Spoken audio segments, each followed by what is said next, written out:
إن الحمد لله نحمده ونستعينه ونستغفره ونعوذ بالله من شرور أنفسنا ومن سيئات أعمالنا من يهده الله فلا مضل له ومن يضلل فلا هادي له وأشهد أن لا إله إلا الله وأشهد أن محمدا عبده ورسوله أرسله بالحق بشيرا ونذيرا أما بعد فإن خير الحديث كتاب الله وخير الهدي هدي محمد صلى الله عليه وسلم فإن خير الأمور عوازمها وشر الأمور محدثاتها وكل محدثة بدعة وكل بدعة ضلالة وكل ضلالة في النار فأعوذ بالله من الشيطان الرجيم بسم الله الرحمن الرحيم يا أيها الذين آمنوا اتقوا الله حق تقاته ولا تموتن إلا وأنتم مسلمون وقال الله تبارك وتعالى وأطيعوا الله ورسوله ولا تنازعوا فتفشلوا وتذهب ريحكم واصبروا إن الله مع الصابرين. محترم حضرات، بزرگوں، دوستوں، عزیزوں، ماؤں اور بہنوں، چھوٹے بچوں، تمام تعریفیں صرف اور صرف اللہ سبحانہ و تعالیٰ کے لیے ہیں جو ہم تمام کا خالق ہے، مالک ہے. آج کے اس جمعے کے اس خطبے میں اس اللہ کی توفیق سے جس نے ہمیں قوت گویائی دی، بولنے کی طاقت دی، سمجھنے کو عقل دیا، رشد و ہدایت کے راستے بتلائے، آج جمعے کے اس خطبے میں ہم سنیں گے اتفاق، اتحاد زندگی ہے، اختلاف، فرقہ بندی، گروپ بندی، پارٹیاں بنانا، لوگوں کو تکفیری فتوے دینا، یہ ہماری قوم کی موت ہے، یہ ہماری صفحہ ہستی سے مٹائے جانے کی علامت ہے، تیاریاں ہیں. اسی کے تعلق سے میں نے سورۃ انفال اور سورۃ آل عمران میں جیسے اللہ تعالیٰ نے کہا، سورہ آل عمران کی ایک آیت میں نے آپ کے سامنے تلاوت کی، 104 جس میں اللہ تبارک و تعالیٰ کا ارشاد ہے وَأَطِيعُوا اللَّهَ وَرَسُولَهُ وَلَا تَنَازَعُوا. سورہ انفال میں بھی اللہ نے ہی بات کہا کہ اللہ اور اس کے رسول کی اطاعت کرو اور فرقہ بندی میں نہ بٹو، فرقے مت ہو جاؤ، گروپ بندیاں نہ کرو، پارٹی بازی نہ کرو. اللہ تبارک و تعالیٰ نے ہی بات سورہ آل عمران میں پھر دہرایا، کہا کہ دیکھو وَاعْتَصِمُوا بِحَبْلِ اللَّهِ جَمِيعًا وَلَا تَفَرَّقُوا وَاذْكُرُوا نِعْمَةَ اللَّهِ عَلَيْكُمْ إِذْ كُنتُمْ أَعْدَاءً فَأَلَّفَ بَيْنَ قُلُوبِكُمْ فَأَصْبَحْتُمْ بِنِعْمَتِهِ إِخْوَانًا وَكُنتُمْ عَلَى شَفَا حُفْرَةٍ مِّنَ النَّارِ فَأَنْقَذَكُم مِّنْهَا. اللہ تبارک و تعالیٰ نے بڑے پیار سے اپنے بندوں کو سمجھایا، اپنے انعامات کا ذکر کیا، کہا وَاعْتَصِمُوا بِحَبْلِ اللَّهِ جَمِيعًا. دیکھو ایسا کرو، اللہ کی رسی کو مضبوطی کے ساتھ تھام لو، پکڑ لو، ایسے پکڑو جیسے کوئی گرنے والا ہو، بہت اونچی جگہ سے گر رہا ہو. اب بچاؤ کا بس ایک ہی راستہ ہے کہ ایک رسی اسے دے دی گئی، اب وہ رسی پکڑا ہوا ہے، کہا کہ یہ میرا آخری سہارا ہے جو اللہ نے دیا ہے، اگر یہ رسی میں چھوٹ جاؤں، میرے ہاتھوں سے یہ رسی چھوٹ جائے تو میری ہلاکت اور مرنا یقینی ہے. وہ جس سختی کے ساتھ رسی کو پکڑتا ہے ویسے تم اللہ تعالیٰ کی دین کو، توحید کو، قرآن و حدیث کو تھام لو، اسے ویسے پکڑو. وَاعْتَصِمُوا بِحَبْلِ اللَّهِ جَمِيعًا. دین پر ایسے چلو، ایسے متدین بن جاؤ، ایسے متشرع بن جاؤ کہ بالکل یہ ہماری زندگی ہے، ہماری زندگی کے بچنے کے سارے امکانات اسی سے ہیں کہ آپ دین کی طرف دوبارہ واپس آ جائیں. وَاعْتَصِمُوا بِحَبْلِ اللَّهِ جَمِيعًا. اور ساتھ ساتھ اللہ نے کہا وَلَا تَفَرَّقُوا. ایسے اسباب اختیار نہ کرو، ایسے راستے اختیار نہ کرو جس سے فرقہ بندی پیدا ہو، جس سے گروپوں میں لوگ بڑھ جائیں، جماعتوں میں بڑھ جائیں. ایسا نہ کرو. وَلَا تَفَرَّقُوا وَاذْكُرُوا. یاد کرو اللہ تعالیٰ کی نعمات کو، نعمت اللہ علیکم اذ کنتم اعداء، جبکہ تم ایک دوسرے کے دشمن تھے. اللہ کے نبی صلی اللہ علیہ وسلم نے ہی بات انصار سے کہی تھی، اگر تم چاہو تو کہہ سکتے ہو کہ تم لوگ بے راہ تھے، راہ سے بھٹکے ہوئے تھے، اللہ تعالیٰ نے میرے ذریعے سے تمہیں ہدایت دی. تم متفرق تھے، گروپوں میں بٹے ہوئے تھے، اللہ نے میری وجہ سے تمہیں جمایا. دوستو عزیزو، پردہ نشین خواتین ماں اور بہنوں، یہ دو آیتیں، ایک سورۃ الانفال کی، دوسری سورۃ آل عمران کی، جس میں اللہ تعالیٰ نے گروپ بندیوں سے، فرقہ بازیوں سے، جماعتوں میں بٹ جانے سے منع کیا ہے. اور اللہ تبارک و تعالیٰ نے قرآن مجید کی اور ایک آیت میں کہا کہ یہ جماعتیں بنانا، الگ الگ گروپ بنانا، الگ الگ پارٹیاں بنانا مسلمانوں کی عادت نہیں ہے، یہ تو یہود و نصارہ کی عادت ہے. وَلَا تَكُونُوا كَالَّذِينَ تَفَرَّقُوا وَاخْتَلَفُوا مِن بَعْدِ مَا جَاءَهُمُ الْبَيِّنَاتُ. اللہ تعالیٰ نے کہا کہ اے مسلمانوں ایسے مت ہو جاؤ. وَلَا تَكُونُوا كَالَّذِينَ تَفَرَّقُوا، ان لوگوں کی طرح علم آنے کے بعد، رسالت ملنے کے بعد، ہدایت ملنے کے بعد الگ الگ گروپ میں بڑھ گئے. یہ مسلمان نہیں ہو سکتا، یہ تو یہودی ہو سکتا ہے، یہ تو عیسائی ہو سکتا ہے، یہ کوئی مسلمان جماعتوں میں نہیں بڑھ سکتا. اور پھر اللہ نے کہا کہ جو لوگ متحد ہوتے ہیں، اللہ تعالیٰ کی کتاب کو مضبوطی کے ساتھ، اللہ کے دین پر مضبوطی کے ساتھ جمے ہوئے رہتے ہیں، ان پر اللہ تعالیٰ رحم بھی کرتے ہیں. کیا آپ نہیں چاہتے؟ کیا میں نہیں چاہتا؟ میری مائیں اور بہنیں نہیں چاہتی کہ اللہ آپ پر رحم فرمائے؟ یہ امت مرحومہ ہیں، اور اس امت کے لیے یہ زیب نہیں دیتا کہ اس امت کے افراد جماعتوں میں بڑھ جائیں، پارٹیوں میں بڑھ جائیں، اور اس کا فائدہ غیر مسلموں کو ہو، دشمن طاقتوں کو ہو، اور وہ یہ کوشش کریں کہ مسلمانوں میں ڈویژن ہو، مسلمان الگ الگ گروپوں میں بڑھ جائیں اور اس کا فائدہ ہم اٹھائیں. اللہ نے بڑے پیار سے سمجھایا، کہا وَلَوْ شَاءَ رَبُّكَ لَجَعَلَ النَّاسَ أُمَّةً وَاحِدَةً وَلَا يَزَالُونَ مُخْتَلِفِينَ إِلَّا مَن رَّحِمَ رَبُّكَ. اللہ تعالیٰ کہتے ہیں کہ جس پر میں رحم کرتا ہوں وہ اللہ تعالیٰ کی دین کو مضبوطی کے ساتھ پکڑ لیتے ہیں، وہ فرقوں میں نہیں بڑھتے، وہ گروپوں میں نہیں بڑھتے، وہ اللہ تعالیٰ کی دین کو مضبوطی کے ساتھ پکڑ لیتے ہیں، قرآن سے چمٹ جاتے ہیں، توحید سے لگ جاتے ہیں، موحد بندے ہوتے ہیں، اور شریعت سے چمٹ جاتے ہیں، شریعت پر چلتے ہیں. وَلَوْ شَاءَ رَبُّكَ لَجَعَلَ النَّاسَ أُمَّةً وَاحِدَةً. پھر اللہ تعالیٰ نے کہا، اللہ تبارک و تعالیٰ کہ وہ محبوب بندے جو دین سے لگے رہتے ہیں، تفرقہ بازی نہیں کرتے، فَسَيُدْخِلُهُمُ اللَّهُ فِي رَحْمَتِهِ. سورۃ النساء آیت نمبر 105، جس میں اللہ تعالیٰ نے کہا اللہ تعالیٰ انہیں اپنی رحمت میں داخل کرتے ہیں. فَسَيُدْخِلُهُمُ اللَّهُ فِي رَحْمَتِهِ. اے میرے دوستو، عزیزو، بزرگو، آپ اور ہم کیا بننا چاہتے ہیں؟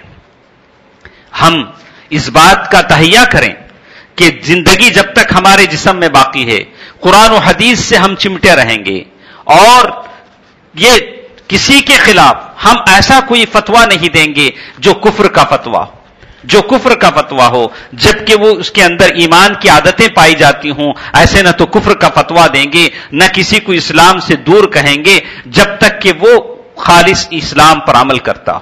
بزرگوں، دوستو، عزیزو، یہ چند بنیادی باتیں تھیں. اس کے بعد ہم آپ کو بتانا چاہتے ہیں کہ آج کے زمانے میں سب سے اہم ضرورت ہم مسلمانوں کی اتحاد ہے، یونٹی ہے، اتحاد، اتفاق ہے. اور سب سے زیادہ آج مسلمانوں کی بقا کا دشمن ان کا اختلاف ہے، اور دشمن اسی کا انتظار کر رہا ہے کہ کب یہ مسلمان مختلف ہوں گے کہ اس ملک میں وہی میانمار کی تاریخ دہرائی جائے، رنگون اور برما کی تاریخ دہرائی جائے، تاکہ مسلمانوں کی کوئی بقا باقی نہ رہے.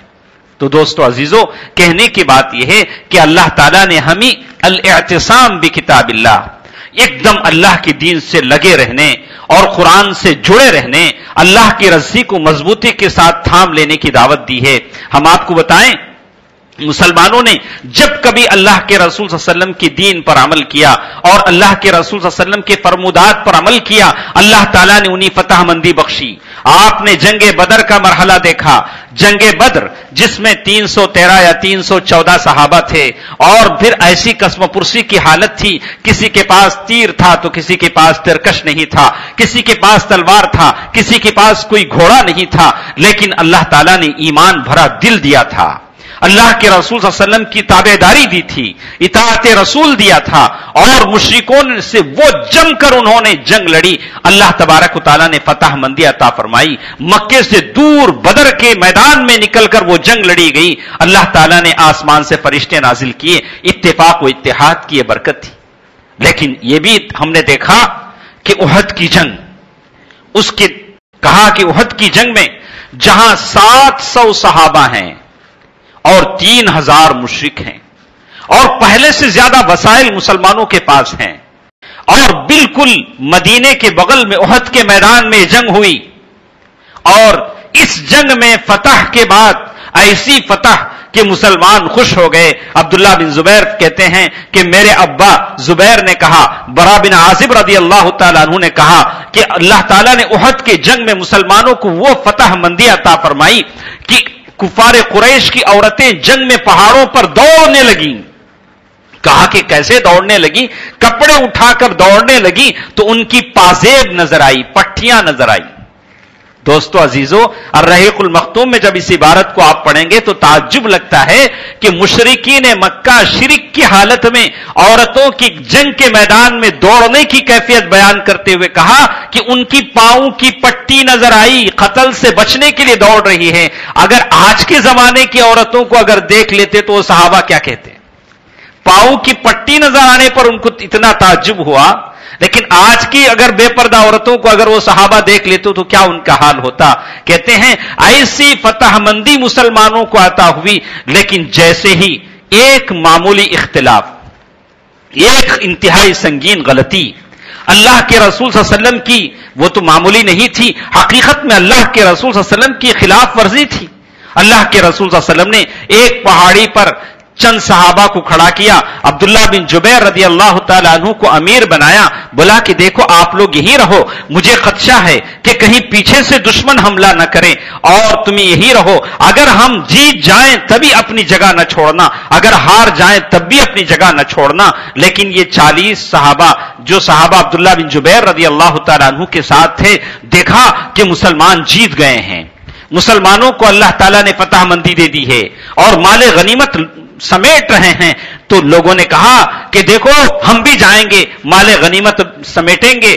عبداللہ بن جبیر جو قائد تھے، اللہ کے رسول صلی اللہ علیہ وسلم کی طرف سے کہا کہ دیکھو ہرگز نہیں، اللہ کے رسول صلی اللہ علیہ وسلم نے ہمیں یہاں ٹھہرا کیا ہے، اللہ کے رسول صلی اللہ علیہ وسلم کی ایک مخالفت ہوئی اور اس عبداللہ بن جبیر رضی اللہ تعالیٰ عنہ کی قیادت میں سے 40 صحابہ نکل کر چلے گئے کہ نہیں ہم مال غنیمت سمیٹیں گے، مسلمانوں کو اللہ تعالیٰ نے فتح دے دی۔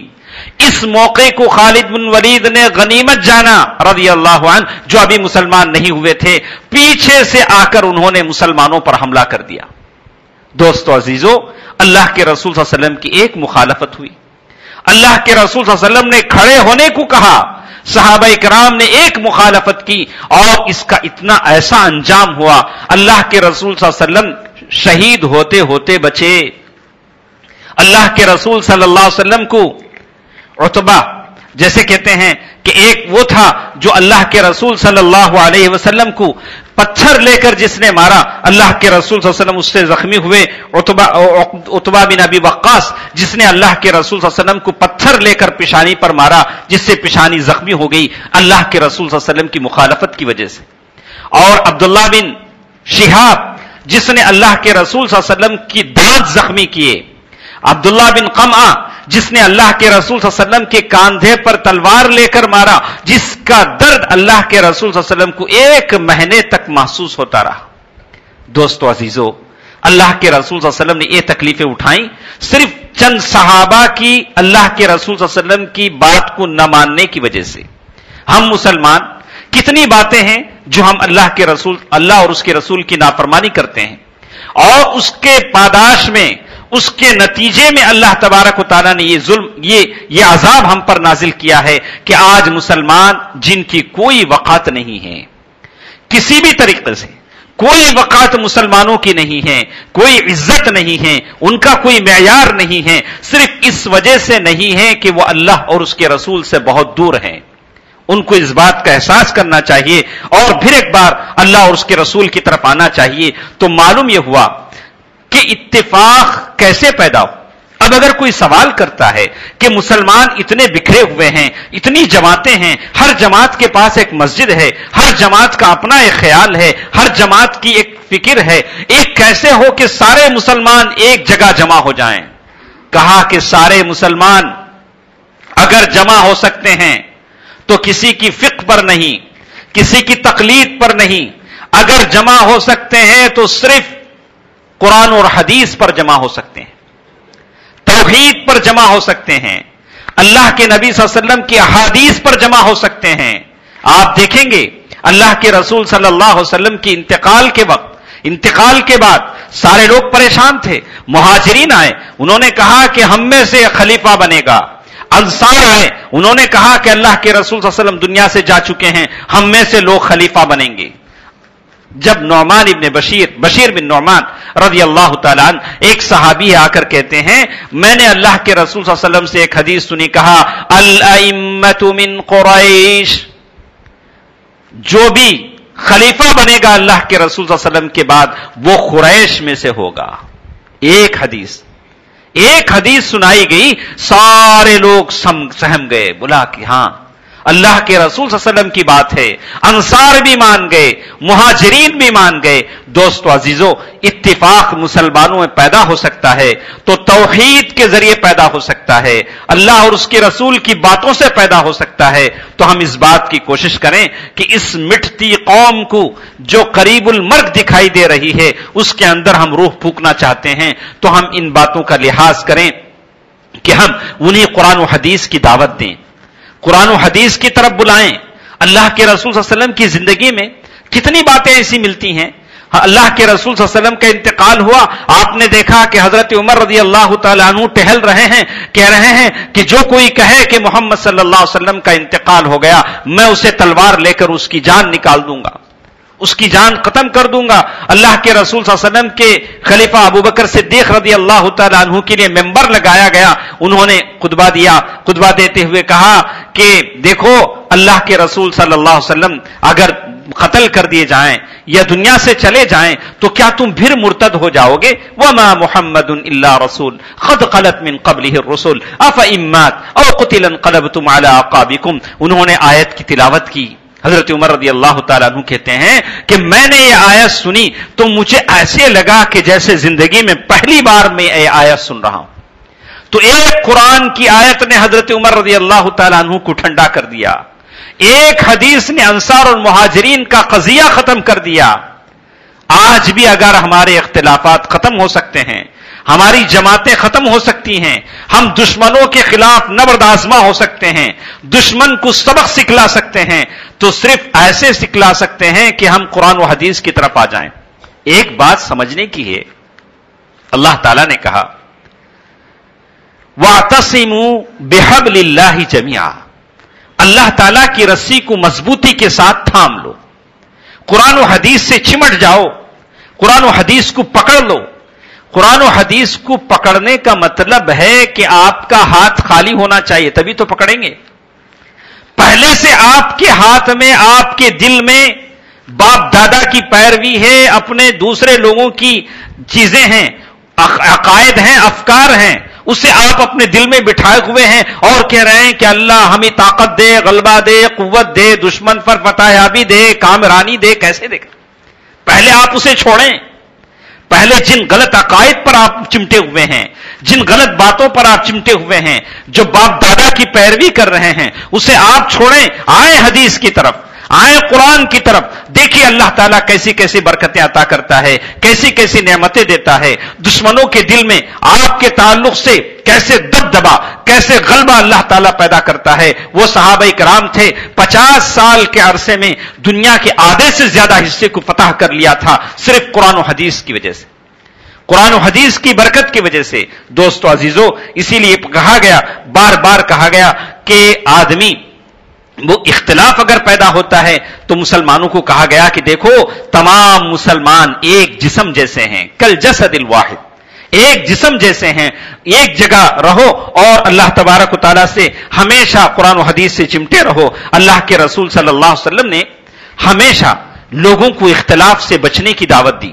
جیسے عبداللہ بن مسعود رضی اللہ تعالیٰ عنہ ایک مرتبہ اللہ کے رسول صلی اللہ علیہ وسلم کے پاس آتے ہیں, آ کر کہتے ہیں, ایک آدمی کو پکڑ کر لاتے ہیں جو قرآن مجید کی آیتیں پڑھ رہے تھے, اور کہا کہ اللہ کے رسول صلی اللہ علیہ وسلم یہ قرآن ویسے پڑھ رہے ہیں, قرآن کی آیت جو آپ نے جو پڑھایا تھا وہ الگ, یہ جس طریقے سے پڑھ رہے ہیں وہ الگ. اللہ کے رسول صلی اللہ علیہ وسلم نے سنا تو اللہ کے نبی صلی اللہ علیہ وسلم کا چہرہ غصے سے لال ہو گیا. اللہ کے رسول صلی اللہ علیہ وسلم کے بارے میں آتا ہے, جب کبھی اللہ کے رسول صلی اللہ علیہ وسلم کو غصہ آتا تھا تو اللہ کے رسول صلی اللہ علیہ وسلم کے رخسار ایسے ہو جاتے تھے جیسے انار کے دانے وہاں نچوڑے گئے ہوں, اتنا غصہ آ گیا. اللہ کے رسول صلی اللہ علیہ وسلم نے ایک بات کہی, کہا کلاکما محسنون ولا تختلفوا, ارے تم جو پڑھ رہے ہو وہ بھی رائٹ ہے, وہ جو پڑھ رہے ہیں وہ بھی رائٹ ہے. اسی لیے کہا کہ قرآن کہا کہ 7 زبانوں پر نازل ہوا. قرآن کی آیتیں اگر کوئی بالکل معنی نہیں بدلتا ہے, عرب کے لغات کے حساب سے پڑھتا ہے تو صحیح ہے. اللہ کے رسول صلی اللہ علیہ وسلم نے اختلاف نہیں چاہا, بولا کہ تم جو کر رہے وہ بھی صحیح ہے, تم وہ جو پڑھ رہے ہیں وہ بھی صحیح ہے, لیکن اختلاف نہ کرو. ولا تختلفوا, اختلاف نہ کرو. جیسے اللہ کے رسول صلی اللہ علیہ وسلم نماز کے لیے آتے, لوگوں کی صفیں برابر کرتے, تو اللہ کے رسول صلی اللہ علیہ وسلم ایک بات کہتے, استووا ولا تختلفوا فتختلف قلوبکم. میرے بھائیوں, میرے بہنوں, آج ہمارے دل جو اختلاف سے بھرے ہوئے ہیں, ایک دوسرے کے خلاف دشمنی سے, بغض و حسد سے بھرے ہوئے ہیں, اس میں ہماری صفوں کا بھی بڑا دخل ہے. اگر سارے صف اچھا باندھتے ہیں, ایک غلط آدمی بیچ میں آ جاتا ہے, ساری صف خراب ہو جاتی ہے, اور اسے مرضی مانتا ہی نہیں دل کہ پیر سے پیر لگانا ہے, ٹخنے سے ٹخنا لگانا ہے, کم از کم پیر سے پیر لگا لے.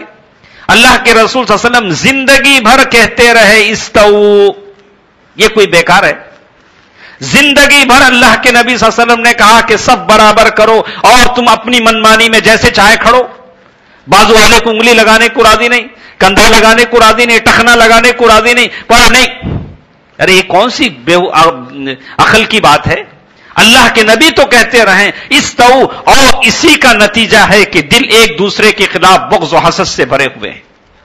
میرے نبی کی نافرمانی ہوئی, اللہ کے نبی کی اطاعت نہیں ہوئی, تابع داری نہیں ہوئی, اس کے جرم میں ہمارے دلوں میں اللہ تعالیٰ نے دشمنیاں بھر دیں, ایک دوسرے کے خلاف کفر کے فتوے. ہر کوئی اپنی جگہ یہ سمجھتا ہے کہ جنت اللہ نے صرف میرے لیے بنائی ہے, میں جنتی ہوں, باقی سارے لوگ وہ جانے میری نمازیں, میری تلاوت قرآن, میں کیا پڑھتا ہوں, میں کیسے, میرا عقیدہ, ہر کوئی یہی کہتا ہے.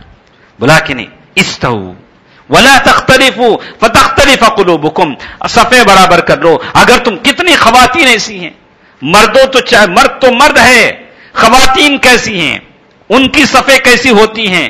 اللہ تعالیٰ مردوں کو اور عورتوں کو صفیں درست کرنے کی توفیق دے. اللہ کے رسول صلی اللہ علیہ وسلم کبھی ایسا بھی کہتے ہیں کہ اگر 4 صحابہ الگ الگ بیٹھتے تو اللہ کے رسول صلی اللہ علیہ وسلم فرماتے مالی اراکم عزین, اے میرے صحابہ یہ تم گروپ بندیاں کیا کر رہے ہو, الگ الگ کیا بیٹھ رہے ہو, کیا چہمگوئیاں تمہارے اندر ہوتی ہیں. اللہ کے نبی صلی اللہ علیہ وسلم نے کبھی پسند نہیں کیا یہ الگ الگ ڈویژن جو الگ الگ ہوتی ہے, الگ الگ لوگ بناتے ہیں, الگ الگ گروپ بنتے ہیں, الگ الگ ناموں پر, نسلی زبان کے اعتبار سے. دوستو عزیزو, میرے پاس وقت ہوتا تو میں ایک بات آپ کو بتاؤں, لیکن میں بتا دینا چاہتا ہوں تاکہ ایسا نہ ہو کہ پھر آئندہ مجھے اس کا موقع نہ ملے. اس لیے ایک بات میں آپ کو بتا دوں کہ کفار قریش جو اللہ کے رسول صلی اللہ علیہ وسلم کے آنے سے پہلے لڑا کرتے تھے, بہت لڑائیاں ان میں ہوتی تھیں, حالانکہ کچھ باتیں ان میں مشترک تھیں. نسل وحدت, سارے کے سارے ابراہیم اور اسماعیل علیہ السلام کے اولاد تھے. نسل وحدت, سارے عرب ایک تھے, اور جغرافی حساب سے جزیرے عرب میں رہتے تھے, لڑنے کی کوئی بات نہیں تھی, سارے کے سارے ایک تھے. لسانی وحدت, سارے کے سارے عربی بولتے تھے, لڑنے کی کوئی بات نہیں تھی, لینگویج کا بھی پرابلم نہیں تھا. اور اسی طرح تمدنی وحدت, سارے کے سارے صحرا میں جیتے تھے, ساری چیزیں اوکے تھیں. اور اسی طرح مذہبی وحدت بھی تھی, اور ساروں کا مذہب ایک تھا, سارے کے سارے مشرک تھے, لیکن پھر بھی خون کے پیاسے تھے. ایسا کیوں؟ ساری چیزیں اپنی جگہ ٹھیک تھیں, سارے نسل کے اعتبار سے, تمدنی اعتبار سے, جغرافی اعتبار سے, زبان کے اعتبار سے سارے ایک تھے, لیکن پھر بھی ایک دوسرے کے خون کے پیاسے تھے. نسلیں نسلیں ختم ہو جاتی تھیں، یہ اس لیے تھا کہ دو چیزیں ان میں نہیں تھی۔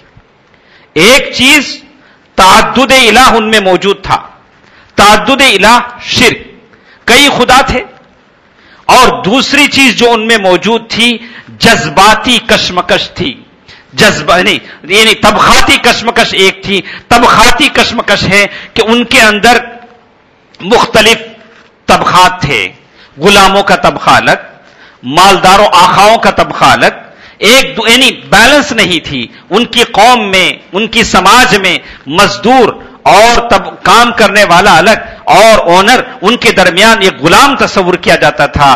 یہ دو چیزیں جن قوموں میں ہوں گی وہ قومیں کبھی متحد نہیں ہو سکتی۔ بالکل اس ملک کا یہی حال ہے۔ اس ملک میں کئی خدا پوجے جاتے ہیں، یہ ملک بھی کبھی متفق نہیں ہوگا۔ اور اس ملک میں جہاں انسانوں کو الگ الگ دیکھا جاتا ہے، جیسے عقیدہ ہے، یہ پیر سے پیدا ہوا، وہ سر سے پیدا ہوا، وہ کمر سے پیدا ہوا، یہ کرے گا وہ کرے گا، بالکل ان کے اندر یہی عقیدہ ہے۔ اور مسلمانوں کے لیے ایک بہت اچھا موقع ہے، اور ہمارے رب نے ہمیں کہا ہے، اے مسلمان، یا اللہ کے رسول صلی اللہ علیہ وسلم نے حجۃ الوداع کے موقع پر خطبہ دیتے ہوئے کہا، کلکم من آدم وآدم من تراب، تم سب کے سب آدم کی اولاد ہو، آدم مٹی سے بنائے گئے ہیں۔ دوستو، عزیزو، پردہ نشین خواتین، ماں اور بہنوں، موجودہ حالات میں ہمارا اسلام کہتا ہے کہ ہم ان چیزوں کو لوگوں کے سامنے پیش کریں، انہیں دعویٰ کریں، اسلام کی طرف لائیں۔ یہ دلت، یہ جو نچلے ذات کے لوگ ہیں وہ تیار ہیں ہمارے اسلام میں آنے کے لیے۔ ہمیں اسلام کے اندر جو اچھی چیزیں ہمارے پاس ہیں، جو اچھی چیزیں ہیں، انہیں رکھیں کہ دیکھو اسلام کہتا ہے وَكُلُّكُمْ آدم وآدم من تراب، لا فرق، یعنی لا فضل لعجمی علی عربی، کسی عربی کو کسی عجمی پر کوئی فضیلت نہیں ہے، سب کے سب ہمارے پاس ہیں، اور کسی کو فضیلت ہے تو تقوی کی بنیاد پر ہے۔ اللہ تعالیٰ سے دعا ہے کہ اللہ تبارک و تعالیٰ ہم تمام لوگوں کو اور جتنے بھی یہاں موجود ہیں، اللہ تعالیٰ تفرقہ بازی سے، فتنوں میں بٹنے سے اللہ تعالیٰ ہم تمام کو بچائے رکھے۔ اللہ تعالیٰ جتنے موجود ہیں اللہ تعالیٰ تمام کو دین کا خادم بنا دے، دین کی خدمت کرنے والا بنا دے۔ اللہ تعالیٰ ہم تمام کی بیماروں کو شفایابی نصیب فرما دے۔ ہمارے جو مرحومین ہیں اللہ تعالیٰ انہیں مغفرت فرما دے۔ اے الہ العالمین انہیں جنت الفردوس میں جگہ عطا فرما۔ اے الہ العالمین ہمارے مالوں، جانوں، عزتوں، عصمتوں کی حفاظت فرما۔ اے الہ العالمین ہم میں جو بے روزگار ہیں انہیں روزگاری عطا فرما، ہمیں حلال روزی عطا فرما، ہمارے کمائیوں میں برکت عطا فرما۔ آمین۔ صدق اللہ العلی العظیم ونفعني وإياكم بالآيات والذكر الحكيم إنه تعالى جواد ملك كريم بالرؤوف الرحيم۔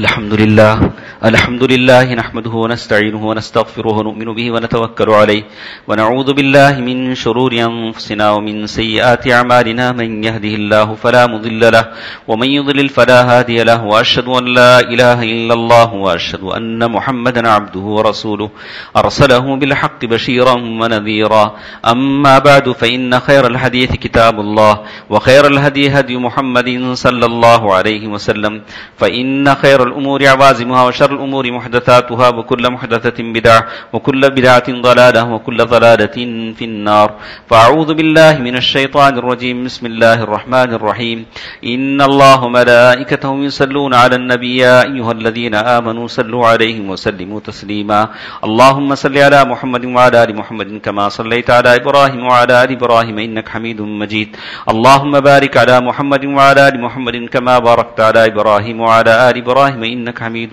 مجيد اذكروا الله يذكركم وادعوه يستجب لكم ولذكر الله تعالى وأولى وعز وجل وأتم وأهم وأكبر